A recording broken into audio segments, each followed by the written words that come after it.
Major damage repairs that could cost you hundreds of thousands of dollars. And here's the rub. You could have been given a heads up that this was a possibility. All this happening in the town of Hempstead. Here's the I-Team's Paisley Cheng with her continuing investigation.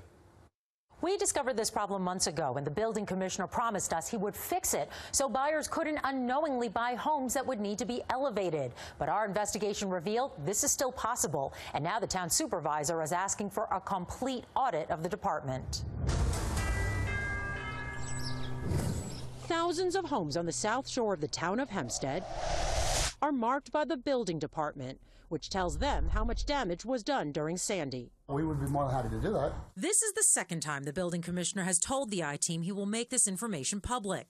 The first time was back in May when we told him about Oceanside resident Chris Shea. I was shocked. Why would anyone sell me a house that's damaged? Shea bought his home after Sandy, but when he applied for a building permit to install solar panels, the town told him they needed to do a substantial damage assessment and determined his home needed to be elevated. If the people don't file for a permit, how can we look at it? At the time, the building department blamed the previous owner for not getting a permit, which is why the department didn't perform the assessment earlier. We can't make a determination on what something is substantially damaged until the information is provided to us from that property owner. But there was something that could have warned Chris, the preliminary damage assessment. Right after the storm, Hempstead building inspectors filled out forms like this for Chris's home and many others, using colors to show the type of damage and what needed to be done.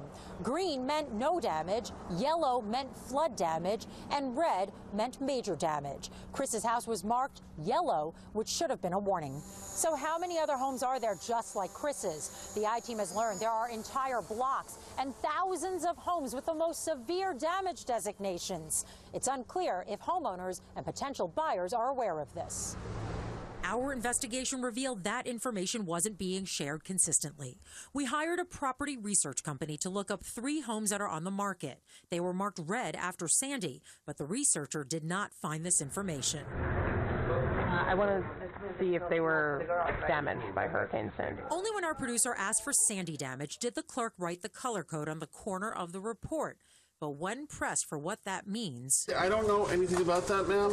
The building commissioner declined to speak to us, but sent an email outlining the steps that will be taken. In addition to the revised form, he says a meeting is being planned with title companies to review the procedures for completing a record search. It's a potential minefield. Long Beach real estate attorney Dennis Kelly says he would tell any client buying in the town of Hempstead to be very cautious. That is untenable. Now you're adversely affecting the real estate market. You're affecting the real estate value of homes. Which is a concern for the town supervisor. She is calling for an audit of the entire building department. We want to see our residents be able to sell their homes, to buy new homes, and do so with confidence. This audit will still need to be approved by the town board next month. At the same time, the town is working on some code changes that might prevent remaining homeowners from going through the same issue as Chris Shea. Paisley Cheng, News 4, New York.